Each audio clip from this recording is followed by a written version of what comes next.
A las 2:15 de la madrugada del 8 de junio de 1944, el soldado de primera clase Vernon Hayes se escondía en el desván de un granero francés. Observaba a 9 soldados alemanes caminar en la oscuridad bajo sus pies. Las reglas del ejército decían, no disparen todavía. Esperen a que pasen. Esperen a que amanezca. Esperen a que llegue la ayuda. Vernon Hayes no esperó. En los 4 minutos siguientes, mató a los 9 hombres sin disparar ni una sola vez. El ejército alemán pasó 3 días buscando al tirador oculto que no existía. Hayes tenía 34 años. Era demasiado mayor para ser soldado de combate según las normas del ejército. Pero la 82ª División Aerotransportada necesitaba más hombres después del día. De lo que consiguieron fue un agricultor de trigo de Kansas que entendía la gravedad y los ángulos mejor que la mayoría de los estudiantes universitarios. En Salina, Hayes había pasado 18 veranos cargando pacas de heno en los desvanes de los graneros. Esta no era la agricultura bonita que se ve en las fotos. Era un trabajo de verdad. Hacía un calor de 38 grados. Trozos de planta se te clavaban en la garganta. Astillas de madera se te metían bajo las uñas. Este trabajo te enseñaba cómo caen las cosas, cómo se mueve el peso y cómo una paca de heno lanzada desde 6 metros de altura puede aplastarle el cráneo a alguien si está parado en el lugar equivocado. Hayes había aprendido a dejar caer las pacas por conductos de madera integrados en el suelo de los graneros. Estos eran canales lisos y desgastados por el uso. Estaban diseñados para enviar el heno desde el desván hasta el suelo sin necesidad de bajar escaleras. Todos los graneros de Kansas los tenían. Dejaba caer una paca en la parte superior. La gravedad hacía el resto. Una ciencia sencilla que evitaba que los granjeros se lastimaran la espalda. Hayes había dejado caer 10.000 pacas por esos toboganes. Conocía el sonido que hacía un fardo de 27 kilos al chocar con tierra compactada. Sabía lo rápido que caía. Sabía que el margen de error era de unos 15 centímetros. Ese conocimiento pareció inútil el 6 de junio, cuando Hayes saltó a Normandía a la 1:20 de la madrugada. Su grupo se dispersó por 5 kilómetros de setos. Aterrizó en un campo inundado, se liberó del paracaídas y pasó 4 horas caminando con el agua hasta la cintura intentando encontrar a su grupo. Los encontró al amanecer. Lo que quedaba de ellos. 47 hombres saltaron. 19 llegaron al punto de encuentro. La región de Bocage, en Normandía, era tierra de cultivo, pero nada que ver con Kansas. Eran campos antiguos separados por muros de tierra coronados por setos tan espesos que no se podía ver a través de ellos. Cada campo era como un fuerte. Cada seto era como una trinchera. Los alemanes llevaban 4 años preparando estas posiciones. Conocían cada muro de piedra, cada hilera de árboles, cada granero. La 82ª División Aerotransportada intentaba conocer la zona mientras la gente les disparaba. Para el 7 de junio, la compañía de Hayes se había reducido a 31 hombres. Habían tomado la aldea de Sainte-Mère-Église, pero no podían avanzar. Las patrullas alemanas controlaban la noche. Escuadrones de 9 hombres que se movían en la oscuridad como lobos. Conocían el terreno. Tenían los mapas. Mataban a cualquiera que encontraban después de la medianoche. Fue entonces cuando murió Tommy Eugene Morrison. Eugene Morrison era de Pittsburgh. Tenía 22 años. Trabajaba en la carnicería de su padre antes de la guerra. Él y Hayes habían saltado juntos, aterrizado en el mismo campo inundado y se habían ayudado mutuamente a llegar al punto de encuentro. Se conocían desde hacía 8 horas. En combate, 8 horas te convertían en hermano. 7 de junio, 11:40 de la noche. Hayes y Eugene Morrison estaban de guardia en el sótano de una granja. Eugene Morrison subió a revisar el camino. Hayes oyó botas en el piso de arriba. Botas alemanas. Hacían un sonido diferente al de las botas estadounidenses. Tacones más duros. Entonces se oyó la voz de Eugene Morrison, intentando rendirse en un alemán mal hablado. Entonces la MP-40 explotó. 17 balas. Hayes las contó todas. Encontró a Eugene Morrison al pie de la escalera. Las balas lo habían lanzado hacia atrás. No llevaba casco. La sangre se acumulaba en el suelo de piedra caliza. El olor a pólvora se mezclaba con algo metálico y dulce. Hayes intentó detener la hemorragia, pero los ojos de Eugene Morrison ya estaban congelados, mirando al techo, sin ver nada. Sus manos aún estaban calientes. Eso era lo peor. Lo calientes que se mantenían los muertos durante los primeros minutos. Como el cuerpo no entendía que estaba acabado. La patrulla alemana desapareció antes de que Hayes pudiera hacer nada. Las reglas del ejército eran correctas. 9 hombres a oscuras con armas automáticas. Un fusilero en un sótano. Las matemáticas no cuadraban. Pero Hayes seguía viendo el rostro de Eugene Morrison. Seguía oliendo esa mezcla de pólvora y sangre. Seguía sintiendo lo cálidas que estaban sus manos. Al día siguiente, el escuadrón de Hayes se trasladó a un complejo agrícola a 3 kilómetros al oeste de Sainte-Mere-Église. El comandante de la compañía quería puestos de vigilancia en los desvanes de los graneros. Buenos lugares para observar y disparar. Hayes subió la escalera y se encontró en un granero francés que parecía extraño. Demasiado nuevo. Demasiado vacío. El suelo era de hormigón, no de madera. Pero allí, en la esquina noroeste, había un conducto de madera. De 20 centímetros de ancho. Caía directamente a través del suelo hasta el nivel del suelo. Los agricultores franceses usaban el mismo sistema que los agricultores de Kansas, tiraban fardos de heno al suelo. Cuidaban su espalda. Hayes observó el conducto durante un buen rato.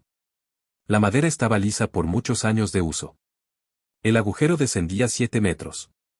Podía ver la luz de la luna en el fondo. La planta baja del granero era de piedra, no de tierra compactada como la de Kansas. De piedra. Pensó en las pacas que caían. Pensó en el ruido que hacían. Pensó en 27 kilos de heno prensado golpeando la piedra caliza desde 6 metros de altura. Luego pensó en otras cosas que pesaban 27 kilos. Una mochila llena de piedras. Una caja de munición llena de chatarra. Un saco de arena lleno de ladrillos rotos. Esa noche, Hayes no pudo dormir. No dejaba de ver a Eugene Morrison al pie de las escaleras. No dejaba de pensar en la patrulla alemana que lo había matado y se había marchado. No dejaba de pensar en el paracaídas de madera y el suelo de piedra. El olor a aceite de armas en su rifle le recordaba el olor a sangre. Cada vez que cerraba los ojos, veía la mirada fija de Eugene Morrison, oía el roce de sus botas sobre la piedra caliza, sentía como el calor abandonaba sus manos. A las 3 de la mañana, Hayes dejó de dormir. Subió de nuevo al desván del granero con su herramienta de excavación y empezó a cavar. No afuera, sino adentro. Levantó el hormigón alrededor de la abertura del conducto. El suelo tenía solo 5 centímetros de espesor, vertido sobre tablas de madera. Debajo estaba la estructura original del granero. Hayes trabajaba en silencio. Sin luz. Solo sus manos y la pala pequeña. Tenía los dedos acalambrados. Polvo de hormigón mezclado con paja vieja. Podía saborearlo. El mismo sabor que los campos de trigo de Kansas en agosto. A las 5 de la mañana, había ampliado la abertura del conducto de 20 a 35 centímetros. Lo suficientemente ancha para un saco de arena. Usó la bayoneta para alisar los bordes. Haciendo que la madera quedara resbaladiza. Sin fricción. Solo una caída directa al suelo de piedra. Luego reunió materiales. Tomó 3 sacos de arena de las murallas de defensa. Los llenó con ladrillos rotos de un muro derrumbado. Cada saco pesaba entre 25 y 30 kilos, aproximadamente lo mismo que una paca de heno. Los apiló junto a la rampa. Hayes se sentó en el desván a hacer cálculos. Las bolsas caerían a 9,7 metros por segundo al cuadrado. Así de rápido la gravedad las atrae hacia abajo. Desde 7 metros de altura, alcanzarían una velocidad máxima de unos 38 kilómetros por hora. No tan rápido como una bala, pero suficiente.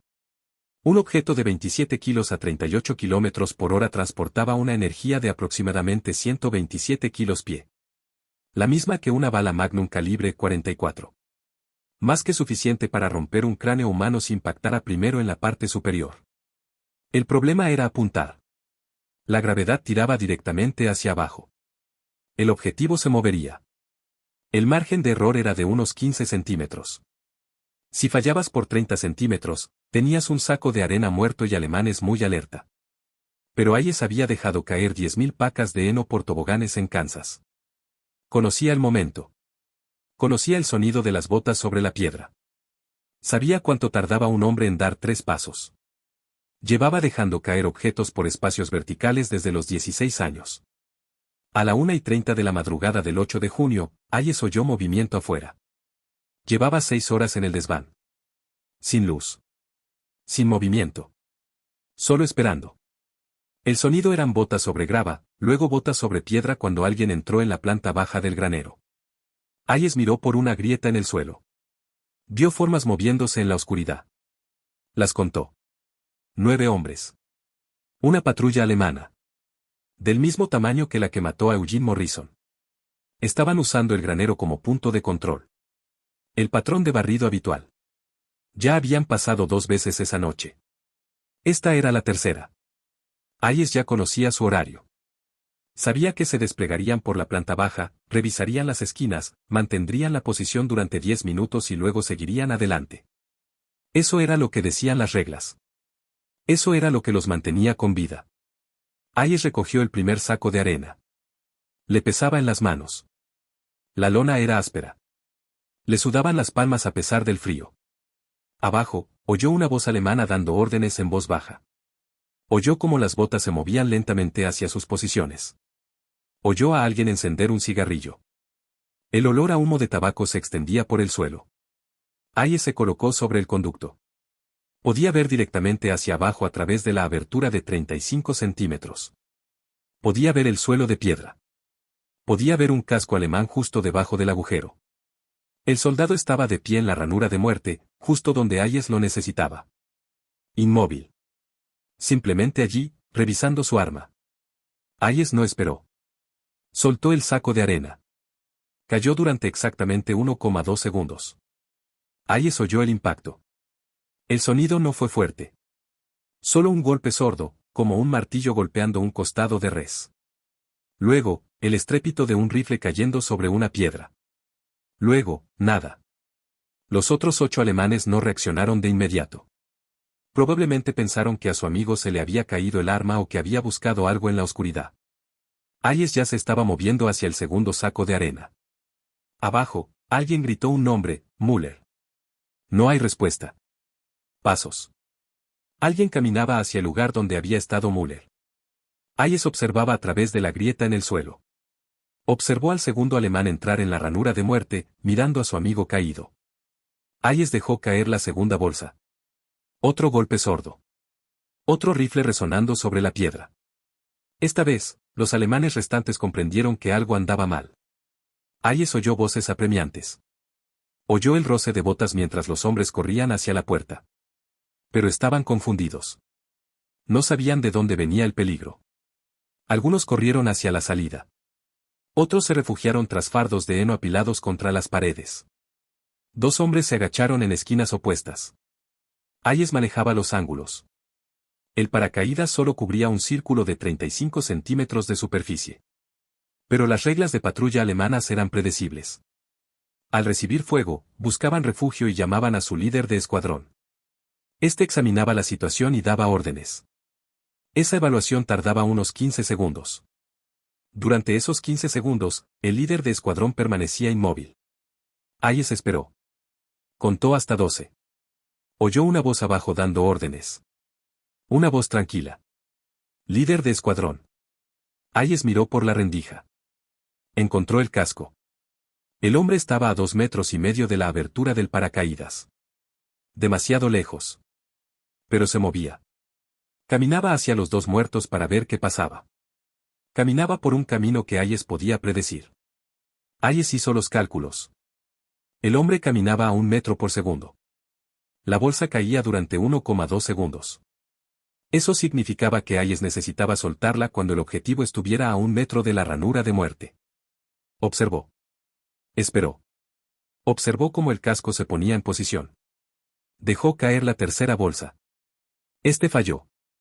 Dio en una piedra a 2 pies del objetivo. El impacto fue fuerte.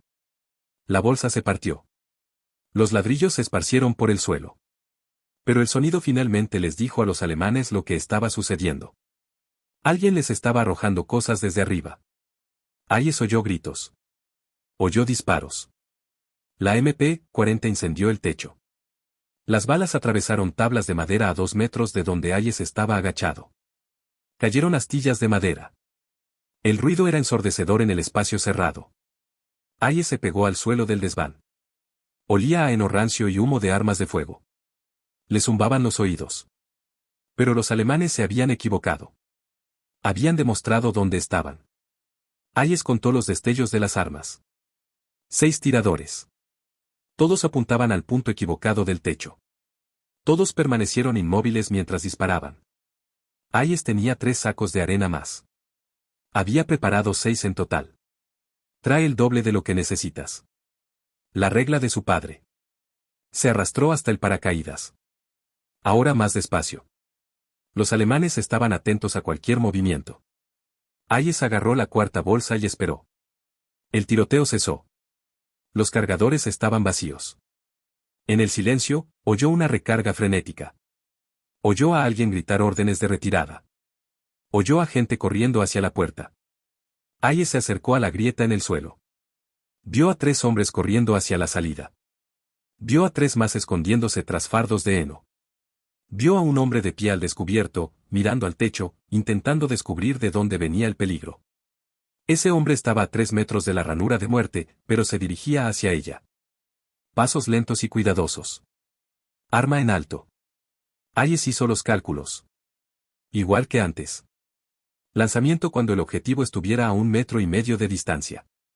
Observó el casco. Observó la aproximación cuidadosa. El alemán era profesional. Se movía despacio. Arma en alto. Ojos escrutadores. Buena disciplina. Habría sido un buen soldado si hubiera nacido en otro lugar. Hayes no sintió nada al respecto. Simplemente esperó. Observó. Soltó la cuarta bolsa cuando el casco llegó a la posición correcta. Impacto directo. El alemán cayó sin hacer ruido. Su arma golpeó la piedra con un sonido similar al de una campana. Los otros 5 alemanes volvieron a abrir fuego, pero ahora estaban presas del pánico. Disparaban a diestro y siniestro. Quemando munición. Un hombre gritó órdenes de retirada. 2 hombres corrieron hacia la puerta. Salieron. Hayes oyó sus botas sobre la grava, corriendo a toda velocidad, desapareciendo en la oscuridad. 3 hombres se quedaron dentro. Se habían refugiado tras gruesos fardos de heno a lo largo del muro este. Un buen refugio. Los sacos de arena no los alcanzaron allí. Pero tampoco pudieron quedarse allí. Las reglas estándar de patrulla alemanas decían pedir ayuda o retirarse. Ninguna patrulla se quedaba atrapada. Si se quedaban, toda la compañía vendría a buscarlos. Si se retiraban, reportarían un francotirador en el desván del granero. En cualquier caso, Hayes tenía quizás 5 minutos antes de que este granero se convirtiera en el lugar más peligroso de Normandía. Hayes tomó una decisión que rompió todas las reglas que le habían enseñado. Le habían entrenado para permanecer oculto. Nunca mostrar dónde está. Pero los 3 alemanes detrás de los fardos de heno no podían ver el techo desde donde estaban. No podían ver la abertura del conducto. Creyeron que les disparaban desde la ventana de un granero a ras de suelo. Hayes cogió su fusil M1 Garand. Nunca lo había disparado desde el desván. Los alemanes no sabían que había alguien allí arriba. Pero si conseguía que salieran de su escondite y avanzaran por la ranura de ataque, le quedaban 2 sacos terreros. Disparó 3 tiros a través del suelo. Apuntando a la nada. Solo ruido. Solo el fogonazo desde el ángulo equivocado. Los 3 alemanes reaccionaron exactamente como Hayes predijo. Pensaron que el francotirador había cambiado de posición. Salieron de su escondite y se movieron a nuevas posiciones. Un hombre corrió directamente bajo la abertura del paracaídas. Hayes dejó caer el 5.º saco de arena mientras sostenía su rifle. Caída con una sola mano. Mala técnica. El saco se tambaleó en el aire, pero cayó bien. Dio al alemán que corría en los hombros. No fue un disparo mortal, pero el impacto lo lanzó hacia adelante. Su casco salió volando. Golpeó la piedra de cara. No se movió después de eso. Quedaban 2. Ambos habían visto de dónde venía el saco de arena. Lo vieron caer por el techo. Comprendieron la trampa. Ahora se detuvieron. Se quedaron completamente inmóviles detrás de fardos de heno separados. Soldados profesionales tomando decisiones profesionales. No pasen por la zona de peligro. Esperen a que amanezca. Esperen ayuda. Hayes lo respetaba. Pero le quedaba un saco de arena y faltaban unos 3 minutos para que llegara su compañía. Podía oír vehículos a lo lejos. Camiones alemanes en la carretera, acercándose rápidamente. Necesitaba romper el impas. Hizo algo que lo habría llevado a la detención si cualquier oficial lo hubiera visto. Se levantó. Caminó hasta el borde del desván. Hizo ruido. Hizo crujir las tablas. Que los alemanes supieran exactamente dónde estaba. Se mostró contra la tenue luz de la luna que entraba por la puerta del desván. Ambos alemanes abrieron fuego. MP-40 en modo automático. Pero disparaban desde una posición de refugio contra un objetivo alto en la oscuridad. Sus disparos impactaron en el muro detrás de Hayes. Se zambulló hacia atrás. Rodó hasta el paracaídas. Agarró el último saco de arena. Escuchó. Uno de los alemanes se movía. Cambiaba de posición mientras su compañero cubría el fuego. Hayes oyó botas sobre la piedra. Pasos rápidos. El hombre corría buscando un mejor ángulo. Delineaba una curva que lo llevaría más allá de la abertura del paracaídas. Hayes no miró. Solo escuchó. Contó los pasos. Dejó caer el último saco de arena basándose solo en el sonido. Oyó el impacto. Oyó al alemán caer. Oyó al otro alemán gritar algo. Luego silencio. Luego botas corriendo. El último alemán se retiró. Corrió hacia la puerta. Desapareció. Hayes yacía en el desván. El corazón le latía con fuerza contra el suelo de madera. Le temblaban las manos. El olor a pólvora impregnaba el aire. Abajo, no oía nada. Ningún movimiento. Ninguna voz. 8 alemanes caídos. Uno escapó. El suelo del granero estaba cubierto de ladrillos rotos, sacos de arena partidos y cadáveres. Los camiones alemanes llegaron 2 minutos después. Hayes los oyó detenerse afuera. Oyó voces alemanas. Oyó a alguien entrar con cuidado al granero. Oyó la conmoción en sus voces al encontrar los cuerpos. Los oyó buscar el nido de francotiradores. Revisaron cada ventana, cada rincón. Buscaron casquillos vacíos. Solo encontraron 6 cartuchos M1 usados cerca del muro este. No encontraron líneas de visión. No encontraron ninguna posición de disparo lógica. Hayes permaneció inmóvil en el desván. Los alemanes lo buscaron durante 20 minutos. Los oyó discutir. Oyó a alguien decir, Scharfschütze, francotirador. Oyó a alguien decir, imposible. Se oyeron botas en la escalera que sube al desván. Hayes yacía tras los fardos de heno en la esquina suroeste, lejos del conducto, lejos de su posición de tiro. Era solo otra sombra en la oscuridad. El alemán subió la mitad de la escalera. Iluminó el desván con una linterna. El haz de luz barrió el espacio vacío, las pacas de heno. Nunca llegó a la esquina de Hayes. El soldado bajó. Informó que el desván estaba despejado. Los alemanes cargaron sus muertos en los camiones y se fueron. Hayes esperó hasta el amanecer. No se movió. No durmió. Simplemente se quedó allí tendido, oliendo a heno y pólvora, y el olor a cobre de la sangre que venía de abajo. Cuando la primera luz entró por la puerta del desván, por fin se puso de pie. Tenía las piernas acalambradas. Le dolía la espalda. Aún le temblaban las manos. Miró hacia abajo por la abertura del conducto. Vio la destrucción que había debajo. Vio lo que la gravedad y 27 kilos de ladrillo habían hecho con los cráneos humanos. Vomitó en un rincón del desván. Luego bajó por la escalera y caminó de regreso a la posición de su compañía. Nadie le preguntó dónde había estado. En el caos del día de +2, que un soldado desapareciera durante una noche no era inusual. Hayes no informó de lo sucedido. No mencionó a la patrulla alemana. Simplemente tomó su fusil y se colocó en la línea de defensa. Pero la noticia se extendió de todos modos. Para el mediodía del 8 de junio, todos los soldados de su compañía sabían del granero. De los 9 alemanes encontrados con el cráneo aplastado. Del misterioso francotirador que mató a 8 hombres sin disparar un tiro. De la patrulla que no encontró nada. Ningún nido. Ninguna posición. Ningún casquillo. Nada. Un teniente llamado Morrison fue a investigar. Era un granjero de Iowa. Entendía de graneros. Subió al desván y encontró la abertura del conducto ensanchada. Encontró los sacos de arena vacíos arrinconados. Encontró arañazos recientes en el concreto donde Hayes había levantado el piso. Morrison se quedó parado sobre ese paracaídas durante 10 minutos. Mirando hacia abajo. Haciendo cálculos. Comprendiendo lo que había pasado. Morrison encontró a Hayes en el perímetro. No dijo nada. Solo asintió. Luego fue al oficial de armas de la compañía y le pidió sacos de arena. Al anochecer del 8 de junio, 6 graneros diferentes de la zona tenían las aberturas de los conductos ensanchadas. Para el 10 de junio, todos los graneros del sector tenían ranuras para matar. El 12 de junio, la táctica se había extendido a la 101ª División Aerotransportada. El 15 de junio, las patrullas alemanas dejaron de utilizar graneros como puestos de control. Los alemanes intentaron comprenderlo. El capitán Heinrich Vogel, al mando del 6º Regimiento de Cazadores de Caballería, escribió en su informe posterior a la acción: las fuerzas estadounidenses están empleando un nuevo tipo de ataque aéreo. Varias patrullas informan de bajas por ataques verticales en estructuras de graneros.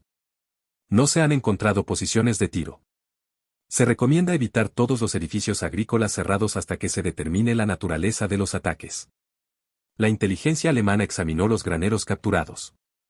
Encontraron los conductos ensanchados. Comprendieron la táctica. Pero no pudieron detenerla.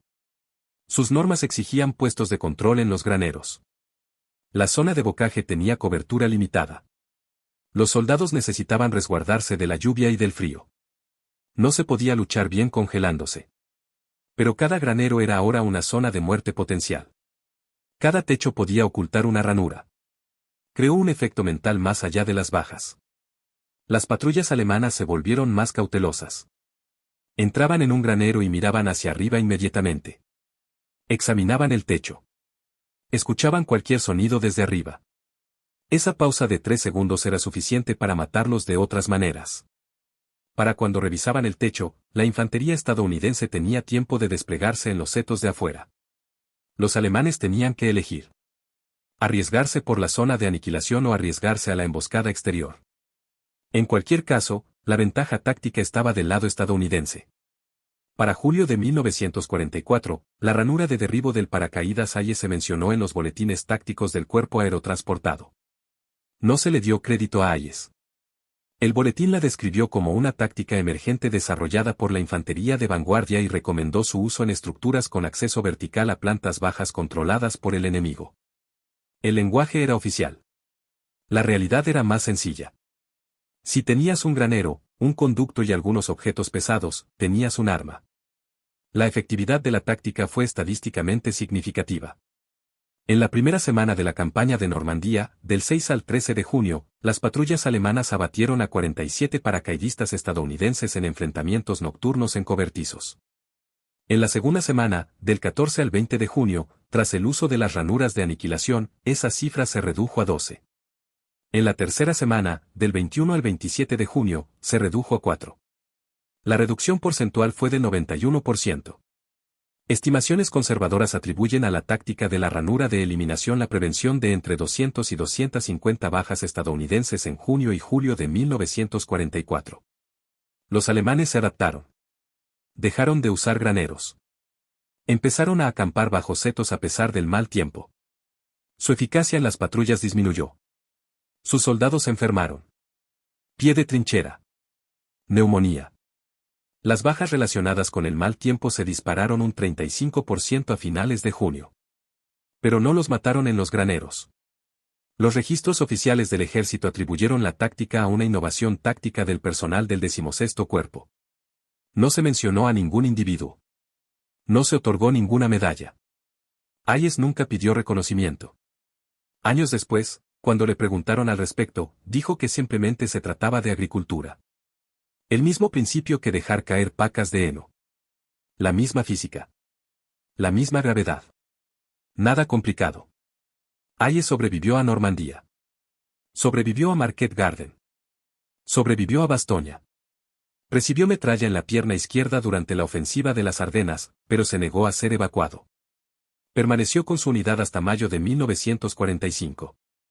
Abandonó el ejército en octubre con un corazón púrpura, una insignia de infantería de combate y una estrella de bronce por acciones no relacionadas. La citación no mencionaba las posiciones de derribo. Regresó a su casa en Salina, Kansas. Compró una pequeña granja con su paga de baja. Cultivó trigo y maíz. Se casó con una mujer llamada Dorothy que trabajaba en la biblioteca municipal. Tuvo 3 hijos. Se unió a la VFW, pero rara vez asistía a las reuniones. No hablaba de la guerra excepto con otros veteranos. Aún así, era breve. Sí, salté a Normandía. Sí, estuve en Bastoña. Sí, vi algunas cosas. Generalmente eso era suficiente para terminar la conversación. Hayes murió en 1983. Tenía 73 años. Sufrió un infarto mientras trabajaba en su granero. El obituario del Salina Journal mencionó su servicio militar en un solo párrafo. Dijo que había sido paracaidista. Dijo que había luchado en Europa. No mencionó a los 9 alemanes. No mencionó la ranura de muerte. Sus hijos no lo supieron hasta 1997, cuando un historiador militar que investigaba tácticas aerotransportadas los contactó. El historiador había encontrado las notas de Morrison en los archivos nacionales. Encontró los boletines tácticos. Rastreó la táctica hasta Hayes. La táctica de la ranura de muerte influyó en las reglas de posguerra. El entrenamiento militar moderno en combate cuerpo a cuerpo incluye la conciencia de asalto vertical. Los soldados son entrenados para revisar los espacios en el techo. Para comprender que las amenazas pueden provenir de arriba. El método específico de sacos de arena a través del conducto está obsoleto, pero el principio se mantiene. Cualquier abertura vertical es un arma potencial. En 2004, una unidad de la Guardia Nacional de Kansas se desplegó en Irak. Estaban despejando edificios en Fallujah. Encontraron a insurgentes usando una táctica similar, lanzando granadas por conductos de ventilación y lanzando artefactos explosivos improvisados por aberturas en el suelo. Los soldados de la guardia lo reconocieron de inmediato. Uno de ellos, un sargento de Salina, dijo que su abuelo había inventado algo similar en Normandía. Desconocía los detalles. Solo sabía que implicaba lanzar objetos sobre los alemanes. Así es como se innova en la guerra. No a través de comités. No a través de la investigación y el desarrollo. A través de agricultores que comprenden la gravedad. A través de mecánicos que ven ángulos. A través de soldados rasos que se niegan a ver morir a sus amigos y que saben suficiente ciencia para hacer algo al respecto. A través de hombres que pasan 15 minutos vomitando en el desván de un granero después de matar a 8 personas, y luego regresan a su puesto porque ese es el trabajo. Vernon Hayes nunca quiso ser recordado por el momento de la muerte. Nunca quiso medallas. Nunca les contó la historia a sus hijos. Solo quería cultivar trigo en Kansas y olvidarse de los graneros normandos y del ruido que hace un saco de arena de 27 kilos al impactar contra un cráneo humano. Quería olvidar el olor a pólvora mezclado con sangre.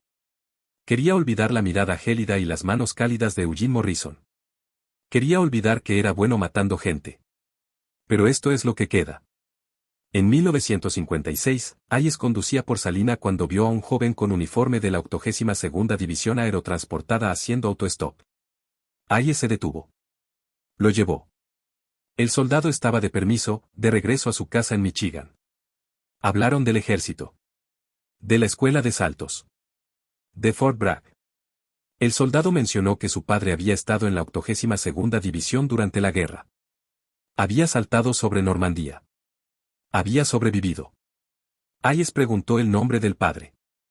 El soldado se lo dijo. Hayes no lo reconoció. Podría haber sido cualquiera. Podría haber sido uno de los 19 que llegaron al punto de reunión. Podría haber estado en otra unidad. Podría haber sido alguien que nunca se había acercado a un granero. Pero Hayes lo pensó. Pensó en las ranuras de muerte, las innovaciones tácticas y las 200 vidas salvadas.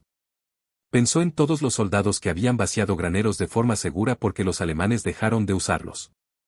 Pensó en todos los niños que crecieron con padres gracias a los sacos de arena y la gravedad, y en un granjero de Kansas. Que entendía ambas cosas. No le dijo nada al soldado. Simplemente lo dejó en el cruce de la carretera y se fue. Pero durante el resto del día, Hayes sintió algo que no había sentido en 12 años. Ni orgullo. Ni satisfacción. Solo la tranquila certeza de que a veces romper las reglas es lo correcto. A veces, un consejo de guerra es menos importante que salvar a tus amigos. A veces, la solución no está en el manual. Está en el desván del granero. En la rampa. En la ciencia que aprendiste a los 16, dejando caer fardos de heno en el calor de agosto. Ese es el verdadero legado. No la táctica en sí. No las estadísticas. No los cambios en las reglas. Solo la comprensión de que hombres desesperados con conocimientos prácticos pueden resolver problemas que los oficiales entrenados no pueden. Esa guerra la ganan sargentos y soldados rasos que ven lo que hay que hacer y lo hacen sin pedir permiso. Esa innovación se produce más rápido cuando la pena por el fracaso es la muerte y la recompensa por el éxito es simplemente vivir un día más. Si esta historia te resultó valiosa, considera compartirla. Estas historias importan. Estos hombres importan. Sus decisiones resuenan a lo largo de las décadas de maneras que jamás imaginaron. Gracias por mantener vivas estas historias.